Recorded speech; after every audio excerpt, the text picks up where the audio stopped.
kilalang natin po siya. Isa din po siya sa tuloy-tuloy na tumutulong sa ASEN sa mga gawain nito, tulad ng paglulunsad ng mga forum at nananawagan sa pagpapalaya ni Ben at Rita. Pakinggan po natin ang huling pananalita ni Ma'am Judy Taguban.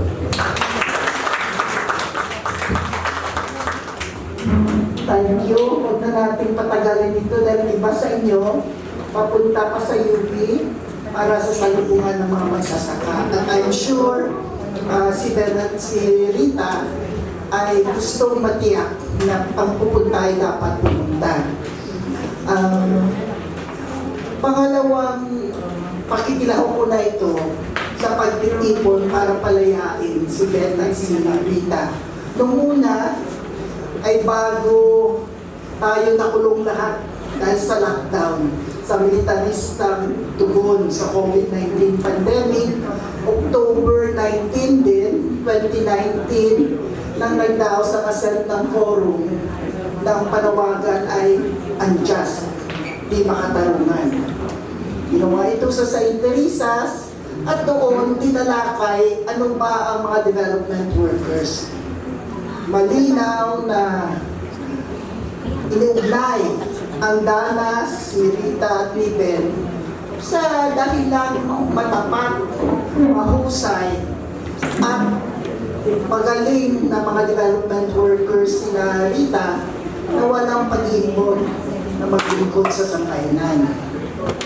Hindi ako naimbita sa paglunsad ng unang aklat eh.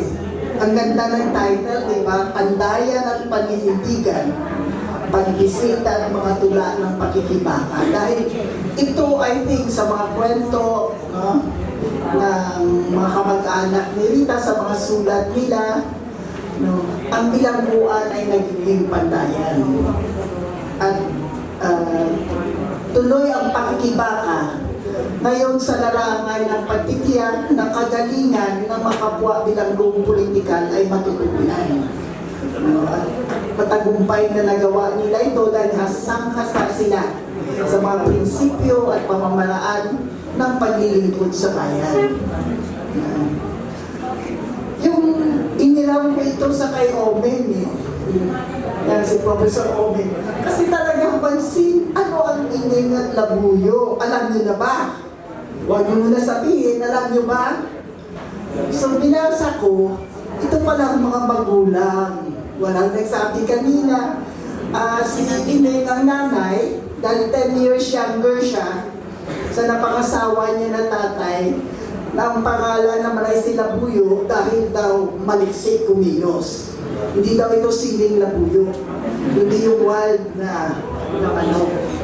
So makita mo, no, na ginawang pagkakataon talaga ito ni inasa ko rin hanggang intro lang ni Ben na magamit yung pagkakataon para maisulat ang matagal niya ng plano, na maisulat ang kwento ng kanyang pamilya.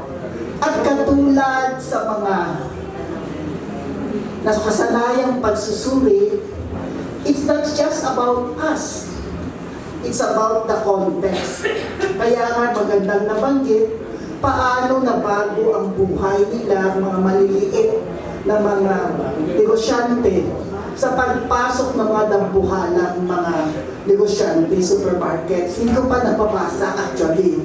Pero masilip mo na sa kwento, no, sa pasilip, na napakahusay. Sa loob ng bilangguan, walang typewriter. Itanong mo eh. Sulat kamay, nabubuo ito sa aklat. Na maraming salamat sa ASEN. Type na type ko yung fonts, pang matanda. Okay. Malaking bagay ito kasi mahirap na talagang paningin. Sa huli siguro, ganun sabi niya dito, basahin ko na lang kasi talagang na-touch ako doon eh.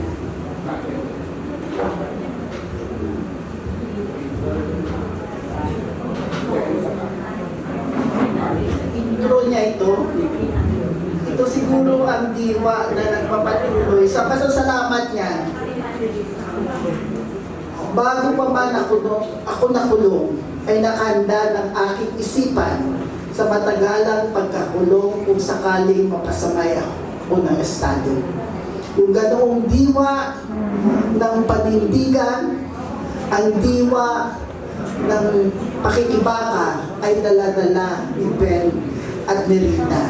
Sana matuto tayo sa kanila at sa buhay nila na sinasabi, bloom where you are planted. Patuloy silang namumulaklak, patuloy silang nagbibigay ng kulay, patuloy silang nagsisilbi. Dahil mga development workers sila na mga makabayan. Mabuhay ang mga Ben at mga Rita, patuloy natin ipanawagan ang paglaya ng lahat ng mga bilanggong politikal at higit pa, patuloy tayong magkakapit-pisik para alisin ang mga ugat, ang mga problema na naglilikha ng mga bilanggong politikal. Magandang hapon sa ating lahat. Kasi naunod ako ng drama, ang ending ko ay fighting.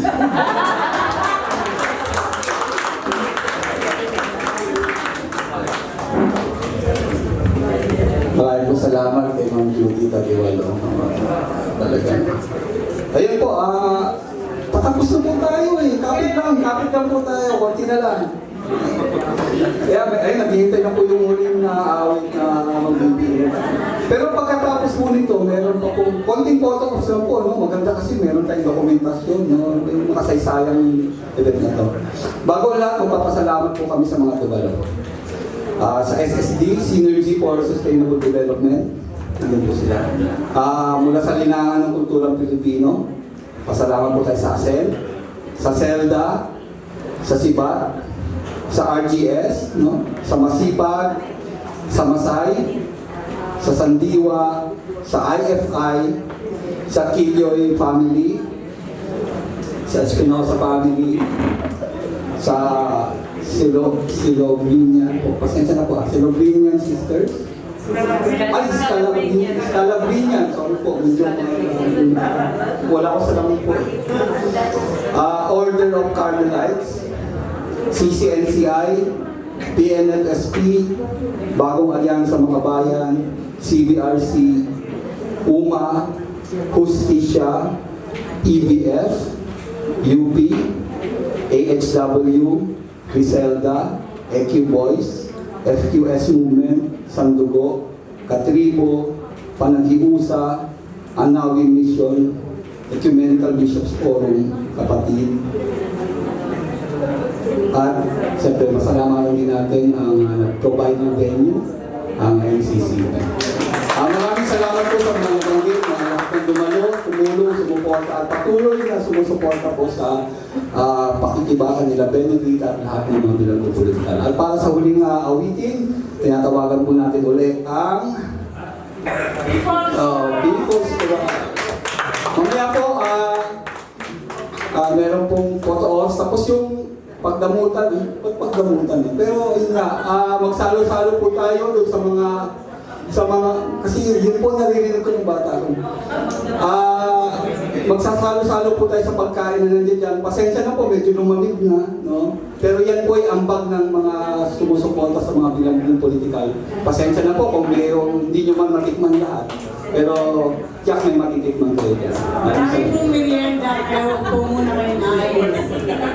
Ang nag-compose po ng awiting Tuloy ang Laban ay isa na rin bilanggong politikal po na taong simbahan. Siya ay si Aldin Yanez, isang miyembro ng at leader ng mga kabataan ng Iglesia Filipina Independiente.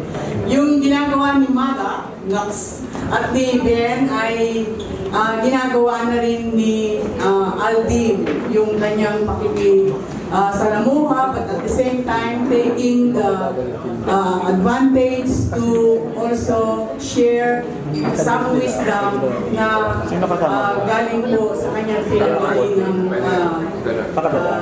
sektor. Sa ngayon, kakanta po kami ng Tuloy ang Laban. Gusto ko po i-request si Rebecca para kasama natin.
Hindi